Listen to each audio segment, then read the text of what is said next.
वडोदरा की मांजलपुर विधानसभा सीट पर मतदान प्रक्रिया जारी है। ऐसे में कुबेरेश्वर स्कूल पर वडोदरा शहर भाजपा अध्यक्ष डॉक्टर जयप्रकाश सोनी अपने परिवार के साथ मतदान करने के लिए पहुंचे थे और इस दौरान उन्होंने मतदाताओं से ज्यादा मात्रा में पहुंचकर मतदान करने की अपील भी की थी।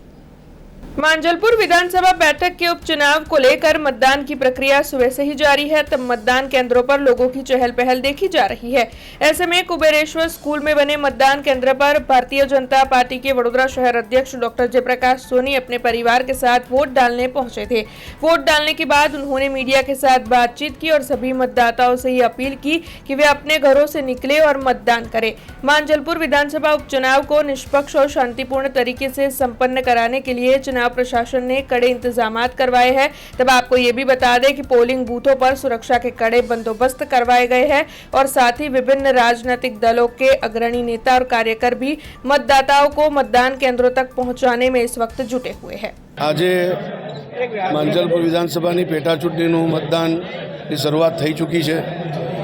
મેં પણ मतदान કર્યું છે। સૌ નગરજનોને પણ मांजलपुर विधानसभा मतदारों मारी अपील है कि आप सौ पर मतदान करो और मतदान करीने जन समर्थन भाजप ने जन समर्थन विकास ने आ सूत्र साथे आप जरूर मतदान करिए अने आ लोकशाही फरज निभावीने आ उत्साह અને ઉત્સવ આપણે ઉજવીએ એવી સૌને મારી નમ્ર અપીલ છે। પરિવાર સાથે આવ્યા છે બધા જ જે પણ મતદારો છે એ તમામે તમામ મતદારોએ પોતાના પરિવાર સાથે સામૂહિક મતદાનનો આગ્રહ રાખવો જોઈએ।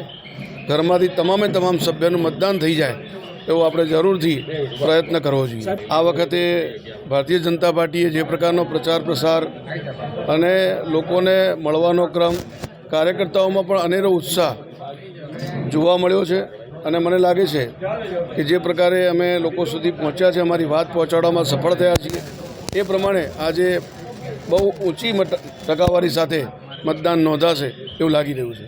हमसे जुड़े रहने के लिए हमारे YouTube चैनल को सब्सक्राइब करें और नई वीडियो की नोटिफिकेशन के लिए बेल आइकॉन को दबाएं।